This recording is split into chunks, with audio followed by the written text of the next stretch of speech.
You're listening to the micro version of the Savage Lovecast at savage.love. If you're stuck in a relationship quandary, or if you're looking for sexual harmony, well, there's nothing you can't ask on the Savage Lovecast. Happy Feast of the Ass to all who celebrate. January 14th is the Feast of the Ass. I talked about it last year. I'm going to talk about it again this year. Gretchen may not be able to make fetch happen, but fuck you, Regina. I am going to make Feast of the Ass happen.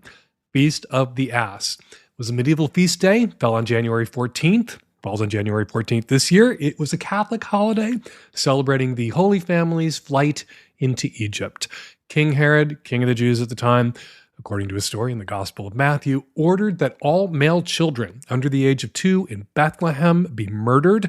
There was a prophecy that a child born in Bethlehem was going to be king of the Jews one day, and Herod didn't want to not be king of the Jews one day, so kill all the kids. But an angel appeared to Joseph in a dream and warned him. So the Holy Family, Jesus, Mary, and Joseph, got the hell out of Bethlehem on a donkey.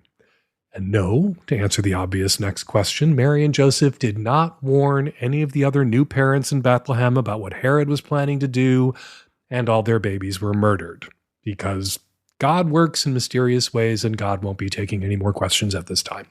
Moving on, Catholics celebrated the Feast of the Ass for centuries, for hundreds of years. And like a lot of Catholic holidays, it was a repurposed pagan holiday, an appropriated pagan holiday, a Roman feast day originally called Servelus, during which people dressed up like deer, paraded through the streets, and exchanged gifts to mark the new year. Servelus hasn't been celebrated by Roman pagans for thousands of years because there haven't been any Roman pagans for thousands of years. And Feast of the Ass actually hasn't been celebrated by Roman Catholics for more than 4 centuries, which means the Feast of the Ass, Festum Asinorum, is free for the taking.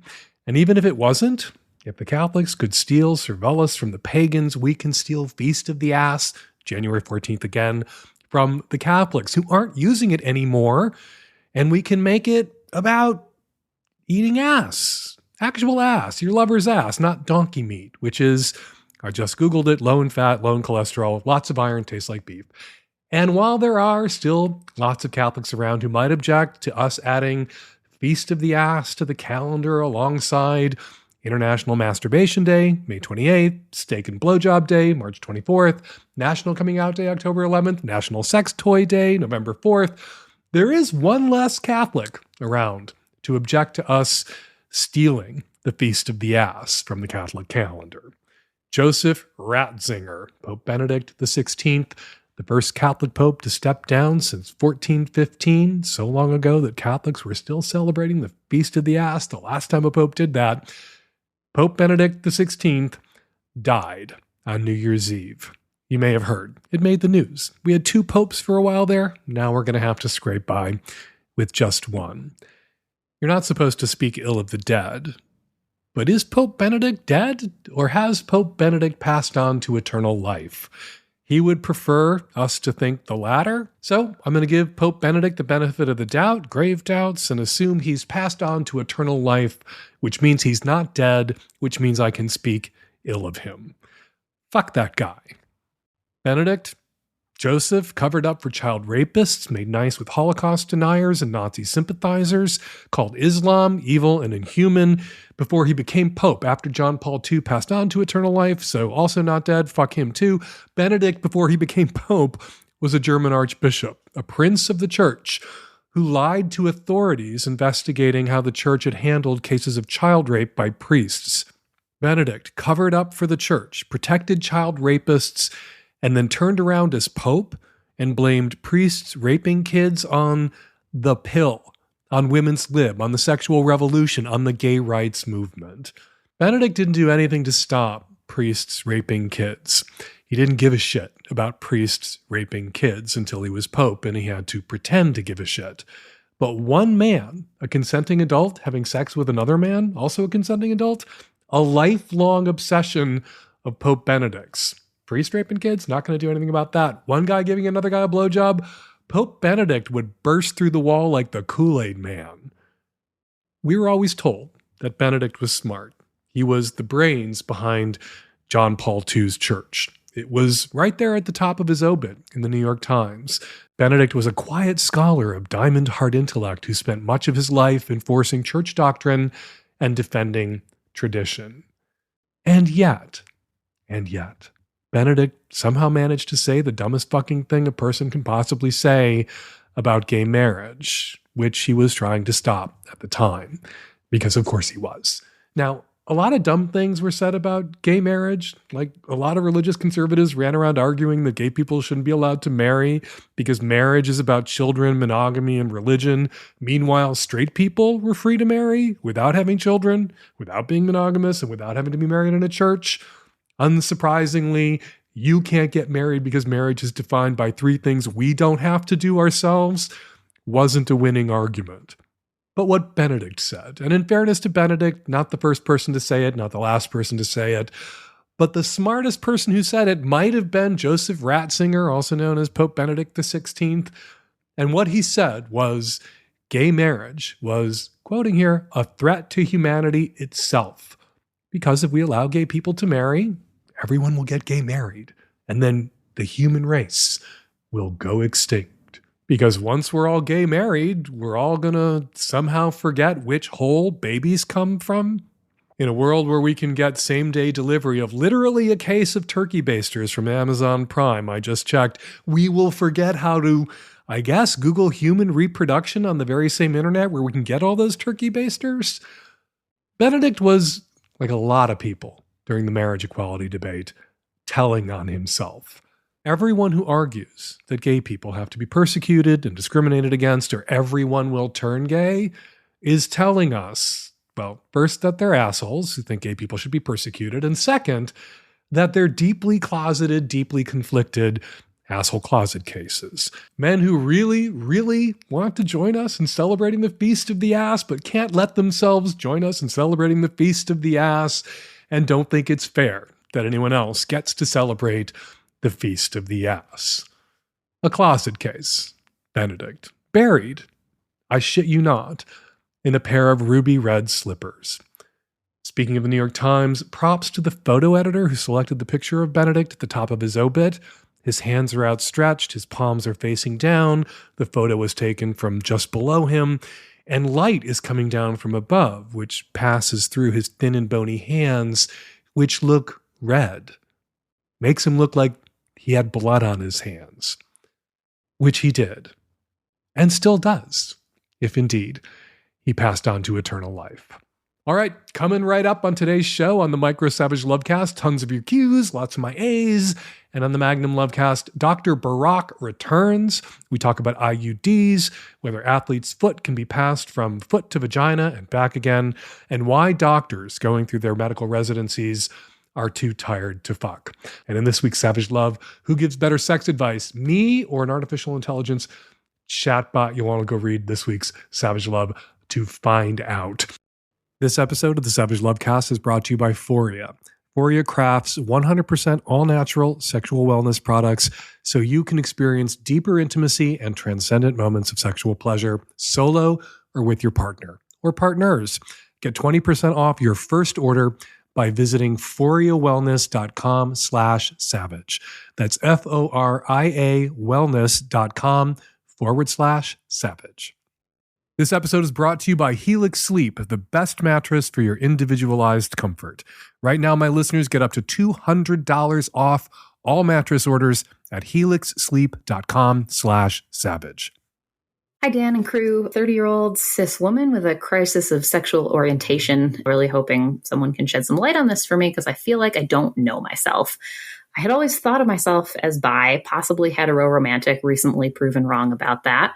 That's all well and good, but I have had this voice in my head for the last several months, particularly when I'm having sex with my current partner, that's just persistently telling me, you're a lesbian, you're a lesbian. And I have been thinking about some things from my past that maybe indicate that as well. Like, I've always been really penis averse and I really hate cum. And like, I always thought that that was just something weird about me. But I've also always been like strangely embarrassed to introduce my boyfriends to other people, like as my boyfriend. And again, I thought, well, maybe I'm just a really private person.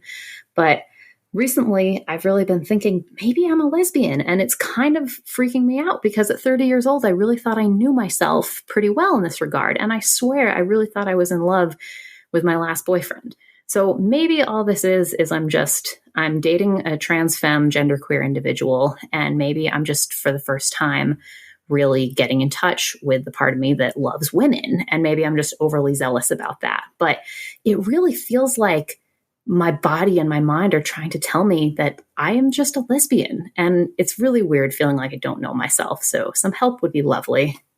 You may be a lesbian. A lot of women who are lesbians seem to come out later in life than the average gay man. Of course, these are averages. There's plenty of women who came out as lesbians at 14, plenty of gay guys who came out as gay at 14.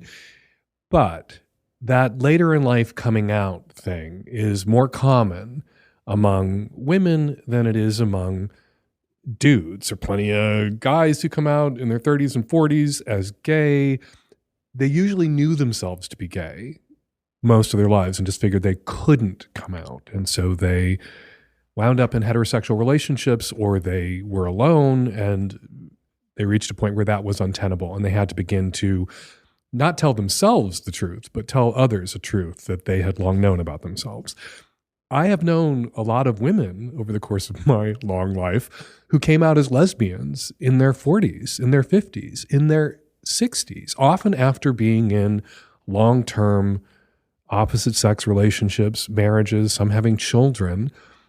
And what is it? What is it? Well, maybe sexuality is fluid, like some people say. Maybe that fluidity is, sexuality seems to be more of a solid for men, more of a fluid for women. Maybe that's, if you measure female sexuality against a male standard, some people find that fluidity, when you talk about it, that you're somehow finding fault. Well, I don't think male sexuality is the standard by which female sexuality should be judged.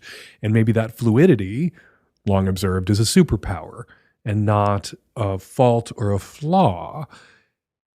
Whatever it is, you would not be the only woman with a long history of opposite sex relationships and a discomfort with penis and cum and other sort of things that now you look back over your life and go, that was a sign that I somehow missed.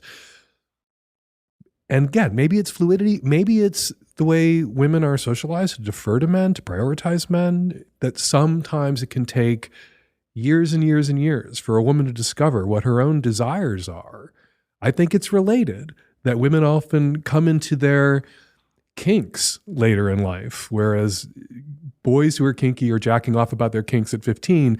Women who are into S&M or into exploring some particular kink often don't even come to a realization that that particular thing turns them on until they're 30 or 40, which is why I'm rolling my eyes. You can't see that. This is not a visual medium. I am rolling my eyes right now, which is why 50 Shades of Grey was a phenomenon not among 20-year-old women, but among 50-year-old women, right?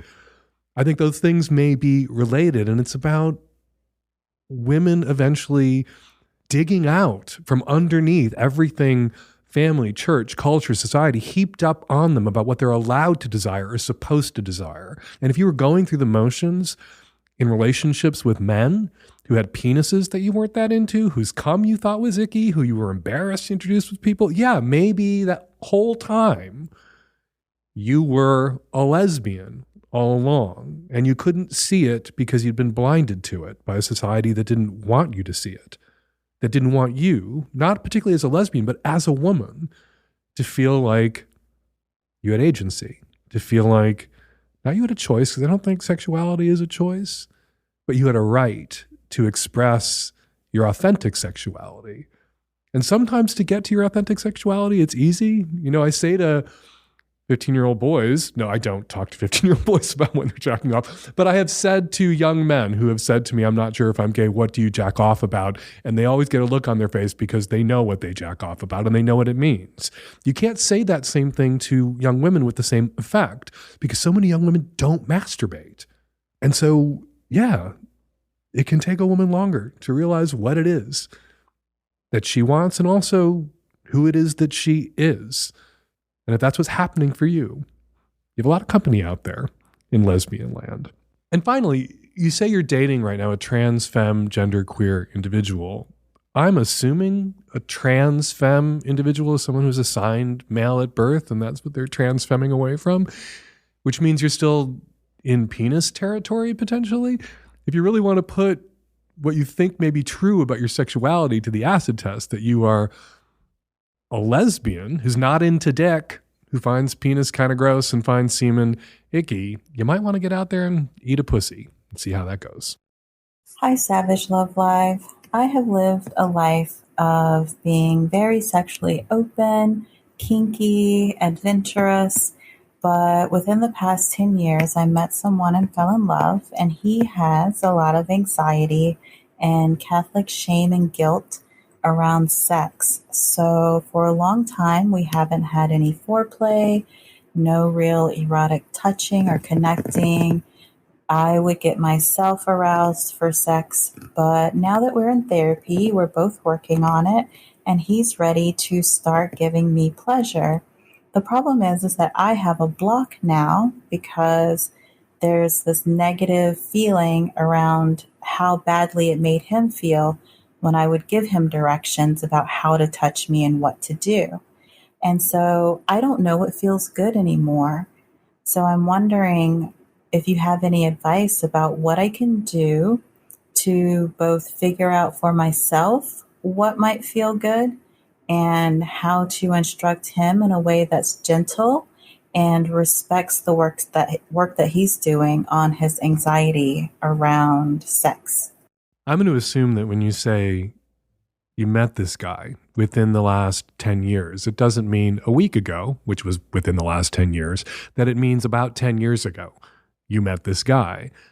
And you've been putting up with his bullshit for a decade.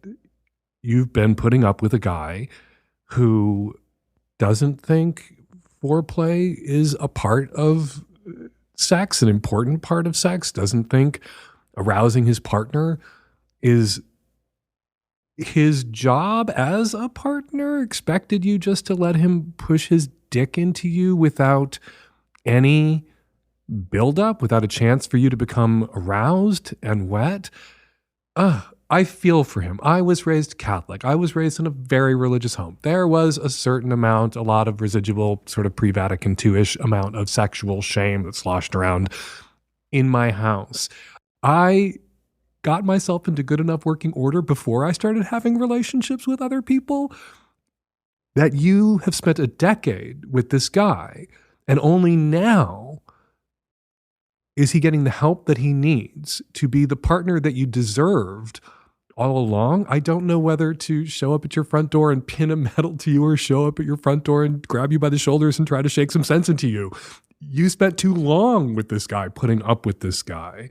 And now you've carved this deep groove into yourself where you don't feel safe telling him what it is that works for you. You say that when you guys are going to have sex, when he wants to have the PIV, I guess, you go off and prepare yourself. You go off and masturbate. You go off and arouse yourself on your own. You know what arouses you. What you are afraid of, this groove that I'm talking about, is how to communicate that to him without him having some kind of infantile manipulative meltdown. You have to be able to communicate to him about your needs directly without him making it about his precious fucking feelings that have warped and dominated your entire relationship. He's never been in good working order. He didn't take responsibility to get himself in good working order before he got into a relationship with you. And even now, he is shifting the burden of getting him into good working order onto your shoulders. It's all about you finding the perfect way to say to him that doesn't set him off what it is that you need and you're afraid. And I don't think you can succeed here. I think whatever you say is going to be the wrong thing, because then it gets him off the hook and it makes you the villain in the piece. So, two things you can do. You can break the fuck up with this guy. You can get in a time machine and break the fuck up with this guy 10 years ago. Unfortunately, there are no time machines. So option one is just break up with this fucking guy now. And option two is just disinhibit. Be really clear, really direct, without being cruel. There's nothing cruel about being direct and clear. And if he feels like, when he hears what you say, that you need to be aroused, that you are finding fault with what you weren't getting from him over the last 10 years, and that makes him self-conscious, good. He should plow the energy of his self-consciousness into the work that he needs to do, into the conversations he needs to have with his fucking therapist. Ideally, after he gets into a time machine and jumps back 12 years and does this all before he meets you.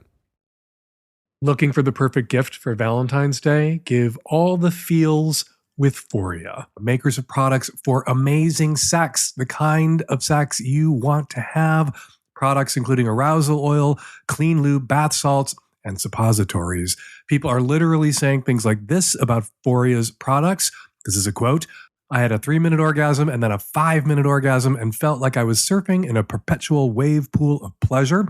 And another quote, we use Awaken, and when she gets on top, we both come so hard that we see sounds and hear colors. And it doesn't hurt when GQ calls you the best sex product of the year, and Shape says you are the best invention since the vibrator. Now, this is a little personal, but Terry and I tried the suppository, and leave it to Foria to make suppositories sexy. They did it. I'm not sure what they put in there. I know there's CBD at least, but they have some serious love potion energy.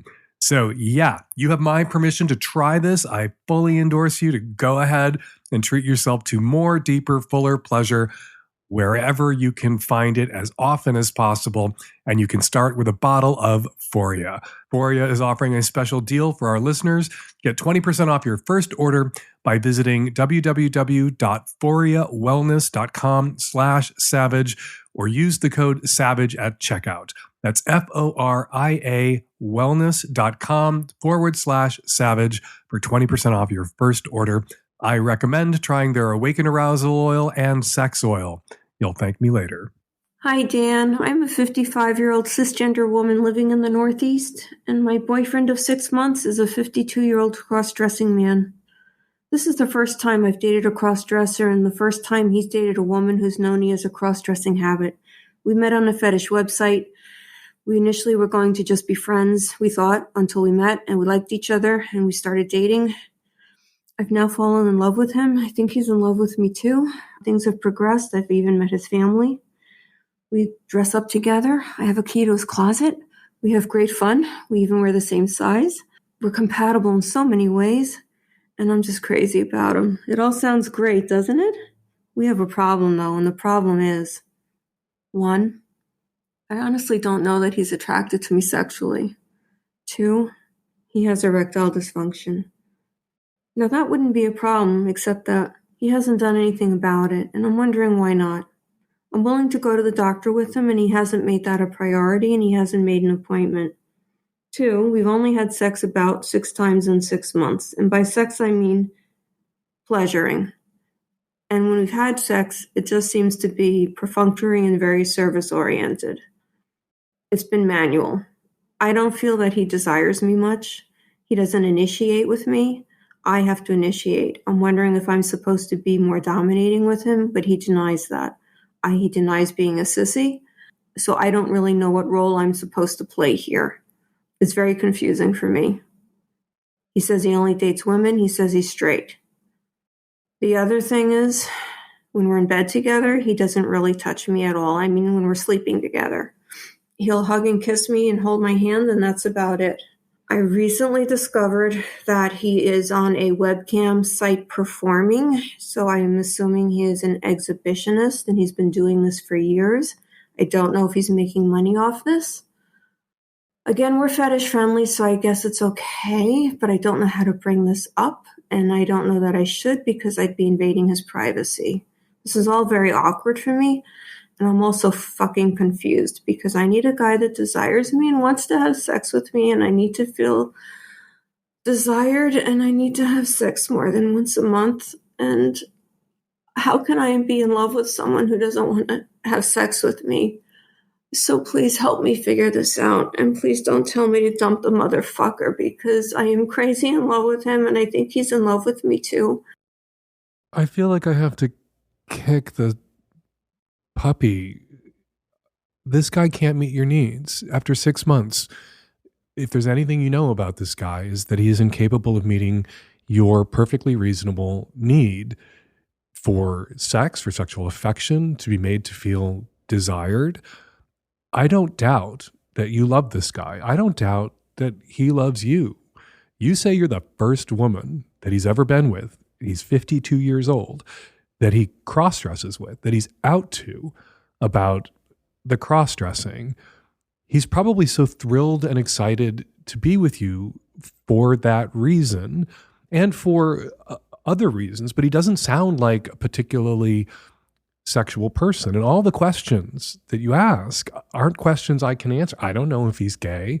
I don't know if he has a low libido. I don't know if he suffered from erectile dysfunction without seeking treatment for so long that any attempt to initiate sexual contact on the part of his partner just makes him feel insecure.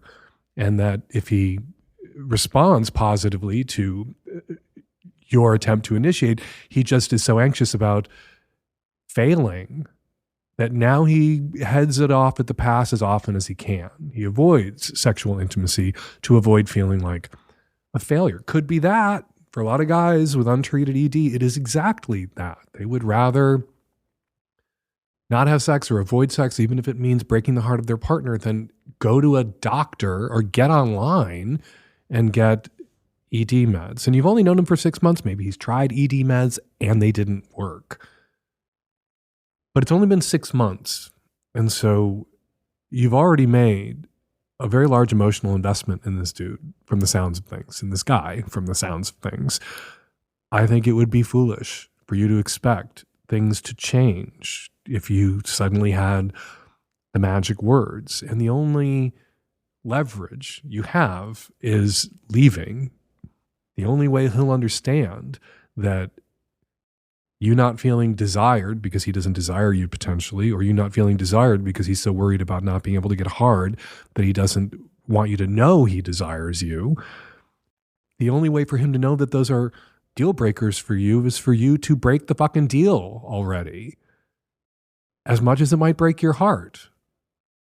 But breaking up with somebody who's wrong for you, who makes you feel the way that you feel in this relationship, it breaks your heart all at once, and then you can heal. Staying with someone who makes you feel this way breaks your fucking heart every fucking day. And the more intertwined your lives become, the harder it's going to be for you to extricate yourself from this relationship. So, I think you should break up with him now. Maybe you dumping him, maybe him losing the only woman he's ever been with that he could be honest about who he is, about the cross-dressing, will be the wake-up call he needs to get the help he needs to be the partner you need. Or, if it isn't, if it's not something he can fix or change, or isn't motivated to fix or change, then you're well rid of him. Then you can go find someone who wants you the way you want to be wanted, need to be wanted, and right now don't feel wanted. Hi, Dan. I'm Polly. I've been living with my partner M for 10 years, and I'm having some trouble with my newer partner C, who I've been seeing for nearly 3. We're all new to Polly, and C is struggling a lot with anxiety over my not being committed to her because we don't have the usual script to go off of. We can't get married, we don't want kids, and she lives in an awkward area that makes sharing my time between apartments tricky. For my part, I've been trying to do as many things as I can to show her my commitment. I've introduced her to M, which has gone really well, and we have this kind of semi-table kitchen Polly thing going on. I introduced her to half my family, told my friends about her, and swapped keys for our apartments. This works for her, except for around 5 to 7 days a month, when her hormones give her these mood swings where she's this anxious, mean person that just wants to make me feel bad for not being able to reach those goals with her. I've told her that behavior isn't okay, that I know it's not her fault, but that I'm not looking to be an emotional punching bag every month. And she knows she needs to work on it, and she's brought it up with her therapist, who says that she needs to feel her feelings and listen to what her body wants, so she's been doing that. The problem is her body wants to start a fight with people as an anxiety response, so that's not really okay. My question is twofold for you in chat. Do you have any suggestions of alternate expressions of commitment for poly or non-monogamous people? And how can we navigate her turning into a werewolf for a week? I really like her. I want to be with her because she's a great communicator and a caring, charming person 99% of the time. I recently ran across what isn't a new slang term, but an old slang term used by polyamorous people. I'm quoting from a column by Mistress Matisse, frequent guest here on Savage Lovecast. Cowboy or cowgirl refers to a monogamous person who meets someone who openly identifies as polyamorous, becomes romantically involved with them, and then attempts to cut them out of the herd, meaning persuade them to sever existing relationships and embrace monogamy. The term cowboy or cowgirl in this context is not a compliment. Sounds to me like you've got a cowgirl on your hand. They've agreed to be poly, if that's what they needed to agree to be with you, and they are making themselves so unpleasant and impossible 25% of the time, 1 week a month, that it's going to up the opportunity cost of being with them. And what they hope, what the cowgirl hopes, is that faced with a choice between their rage and your existing primary relationship, you're going to opt to end your existing primary relationship and be with them only and exclusively. And I'm here to tell you that if you do that, that rage is going to find something else to attach itself to. Your other partner may not be in good enough working order to be in a polyamorous or monogamous relationship, or even an open relationship. If once a month they turn into a werewolf for a fucking week and light into people about what? The relationship that they agreed to get into, the parameters of that relationship that they consented to after being fully informed. Yeah, no, this is disqualifying behavior. And if indeed this person is a cowgirl, it's going to get worse over time. It's going to go from 1 week to 8 days a month to 9 days a month to 10 days a month to 1 week of peace a month and 3-4 weeks of hell a month. I hope I'm wrong. I could be wrong. I'm often wrong. Maybe that won't happen if you stay in this relationship. But I don't think you should stick around in this relationship long enough to find out that I was wrong. Mattresses. When you think about how much time you spend on your mattress every night, and then you think about how long you stick with one mattress, you should get the best mattress you can. And that mattress, without question, is a Helix Sleep mattress. Helix Sleep is a premium mattress brand that provides tailored mattresses based on your unique sleep preferences. There are 14 unique mattresses in the Helix lineup, including a collection of luxury models, a mattress for big and tall sleepers, and even a mattress made for kids. Everyone sleeps differently. That's why Helix has different mattress models to choose from, each designed for specific sleep positions and feel preferences. They have models with memory foam layers to provide optimal pressure relief if you sleep on your side like I do, models with a more responsive foam to cradle your body for essential support for you stomach and back sleepers out there. Plus, they have enhanced cooling features to keep you from overheating at night, which is really important for sleepers like me who are married to sleepers who heat up like furnaces at night, like Terry does. And if your spine needs some extra TLC, they got you. Every Helix mattress has a hybrid design combining individually wrapped steel coils in the base with premium foam layers on top, the perfect combo of comfort and support. I took the Helix Sleep Quiz and was matched with a Midnight Luxe mattress because I wanted something that had medium firmness, and Terry and I, we both tend to move around a lot at night, and we don't want to wake each other up each time one of us starts moving around. The medium firmness mattress ensured that we can move around at night individually without waking everybody up. I don't even want to remember our old mattress. Good riddance to that thing. Not only is our Helix mattress the best I've ever slept on, and not just slept on, but the setup was fast and easy. Helix mattresses are delivered in a box straight to your door for free. Plus, Helix mattresses are American-made and come with a 10 or 15-year warranty, depending on the model. And you get to try it out for 100 nights risk-free. If you don't love it, I know you're going to love it, but if you don't love it, they will pick it up for you and give you a full refund. Helix is offering up to $200 off all mattress orders and 2 free pillows for our listeners. Go to helixsleep.com/savage. Let them know the Lovecast sent you. helixsleep.com/savage. With Helix, better sleep starts now. Hey, Dan and everyone at the team. I am a bisexual 34-year-old woman who just moved from the East Coast to the Pacific Northwest. I've been abstinent for quite a while, and I actually have not been active in the PNW area. And people seem very different out here, and everyone is, quote unquote, ethically non-monogamous. I have a very good center of filtering out people, but I've been struggling out here on the West Coast with that because I can't always check out their intentions. However, I have been craving a gangbang. I don't know anyone out here. I don't have any friends out here that are into the lifestyle as I am. Dan, what's your suggestion of filtering out people in the West Coast? And what's the best way to get a very loving, worshiping kind of gangbang? Because I don't want to be a hoe. I want to be worshipped. There's lots of different ways to get gangbanged.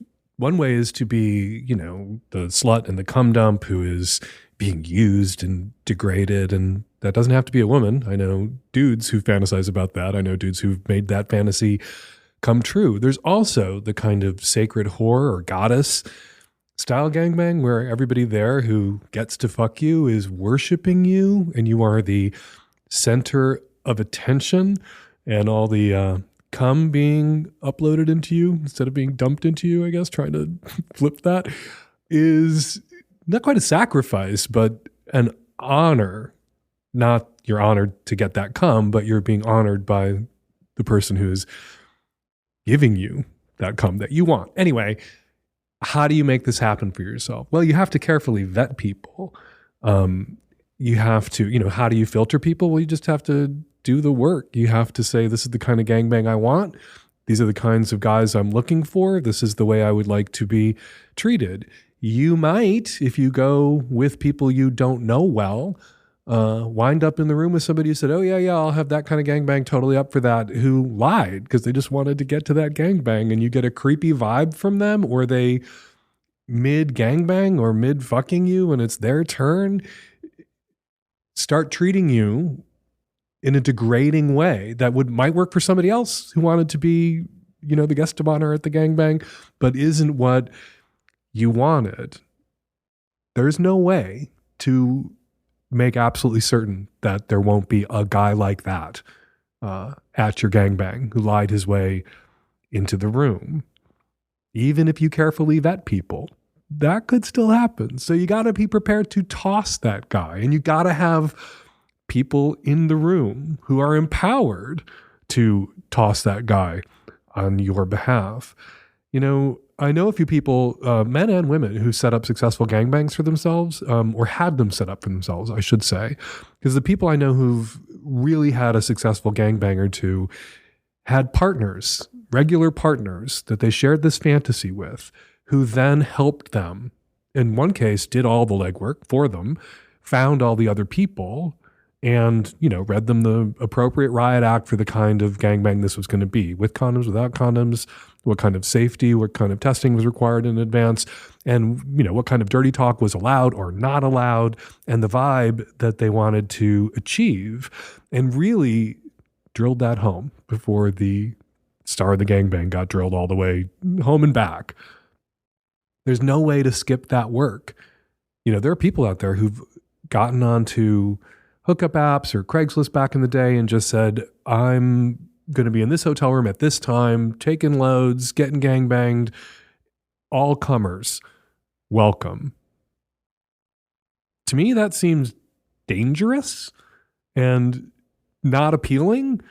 And you're highly likely, if that's the kind of gangbang you host, if that's the shingle you hang out, to wind up having perhaps a suboptimal experience. If you really want it to be just the way you want it, you want to feel you're up on a pedestal made of dicks, you're going to have to do the legwork. You're going to have to do the advanced work. You're going to have to do the vetting.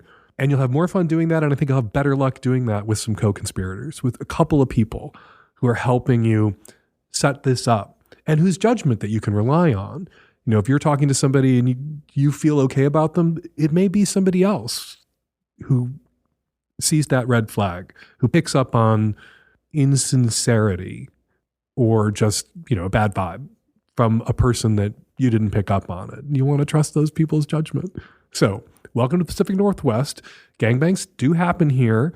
Get out there, find your people, find a couple of people who want to set this up with and for you, and start vetting. All right, before we get to this week's listener response calls, let's read some emails, some DMs, some messages left at savage.love. Devin emailed me directly to say, I'm a fan and think 99% of the time your advice is right on. So, Dan, I was surprised to hear how wrong you were about straight men on Grindr looking for FTMs. I'm a trans man, and I've had multiple instances where a guy came over who just kept talking about my pussy. Note, I don't have a pussy anymore after bottom surgery. My advice for your trans caller is to do what I finally did. I put this note right on my Grindr profile. If you are looking for pussy, I am not your guy. Since then, I haven't had any straight guys hit me up. Ted the Bellhop left a comment on last week's Savage Lovecast at savage.love. Dan and Jason Roeder, author of Grief Strike, did a great job this week, but I think they missed the big picture on the friend of the suicide victim. If the caller tells the persistent widow of his late friend the truth, that her late husband was at least bisexual, she will persist and demand details on how exactly the friend knows that. And finally, Shiggy had some thoughts about the caller whose boyfriend refused to use deodorant. Shiggy DM'd me directly on Instagram to say, I don't mind undeodorized pit as long as the person showers daily. Old BO is nasty. Fresh, clean BO, kinda hot. I kinda agree with Shiggy. All right, if you want me to read your thoughts on an upcoming episode of the Savage Lovecast, be sure to send me an email, leave a DM at Instagram about the show, or leave a comment on the show or on the column at savage.love. All right, now on to listener response calls. Hey, Dan. In response to the woman who found her ex-boyfriend's journal with the writings about the young girls that were his other exes, I'm going to push back on the idea that someone's transgressive fantasy life doesn't impact other people unless they tell them, because the sexual abuse I experienced as a young girl was not at all being touched, right? It was all energetic.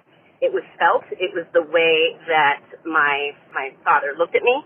It was the way he talked about me and about my body and about sex in front of me. You don't have to touch a child for it to be incestuous and for it to be abuse and sexual abuse and incredibly damaging. It took me way more years than it should have to figure it out because there was no touching. I had to read that article that somebody wrote about Trump and Ivanka's relationship, and we used the word covert incest. And so just want to put that out there, that, like, yeah, it's fine to have your transgressive fantasies, but, like, you can't be in space with a child that you're attracted to and not impact that child, even if you don't touch them. If you're just thinking about it in their space, they will feel it, and it will impact them. Here's another consideration for the dead best friend's widow. She keeps asking about this. There's some intrusive thoughts happening for her, and I would start with addressing that and asking her what's on her mind about this. Is it simply that the toxic friend's theories have infected her brain? What is she worried about? And you can address that, because what if it's simply with the red state conservatism being in the forefront? What if she's just afraid that he never really loved her? But he probably did, even if he did have complex feelings about queerness or whatever. So you can address that and simply say, yeah, he probably wasn't entirely straight, but that doesn't mean he didn't love you. I would absolutely not talk about the drunken night. And I think that there's some space to offer comfort without necessarily going to full disclosure mode. Hey, Dan. This is in response to the two women who are dating men that don't want to wear deodorant. I have also dated a man who didn't like to wear deodorant, and he was a farmer, so he was outside a lot. But he didn't stink because he regularly scrubbed his armpits with rubbing alcohol. We do know that body odor is caused by bacteria that's on the skin, and by rubbing alcohol under his pits every day, that reduced the growth of bacteria. So his smell was not a problem. And we're going to leave it there. Got a question for next week's Lovecast or something to say about something I said on this week's Lovecast? Use the voice memo app on your phone to record your question or comment and email it to us at voicemail@savagelovecast.com. You can also record and upload your question easily, simply, and directly at savage.love. And finally, old school, you can call us at 206-302-2064 and leave a message. Randy Alexander Day coming right up January 31st. Don't be dainty about it. Drink your Brandy Alexander, cognac, creme de cacao, and cream, or better yet, ice cream out of your brand new Fuck First mug, which you can order for yourself at savage.love, where you can also become a Magnum sub. Magnum subs get the Magnum Savage Lovecast, more calls, more guests, ads, a Maxi Savage Love column, more questions, more answers, the Sex and Politics podcast, the Reader Roundup, invites to Savage Love Live, and more. Get your mug and give in. Finally become my sub right now at savage.love. Follow me on Instagram at Dan Savage and on Post News at FakeDanSavage. Dr. Barak, in addition to being a frequent guest here on the Savage Lovecast, is a professor of medicine at the University of Washington, where he has developed a living will for dementia, which anyone can download for free at dementia-directive.org. Savage Lovecast is produced every week by Nancy Hartunian and me and the tech-savvy at-risk youth and Nancy. I'll be back at you next week with an installment of the Savage Lovecast. Thank you for downloading.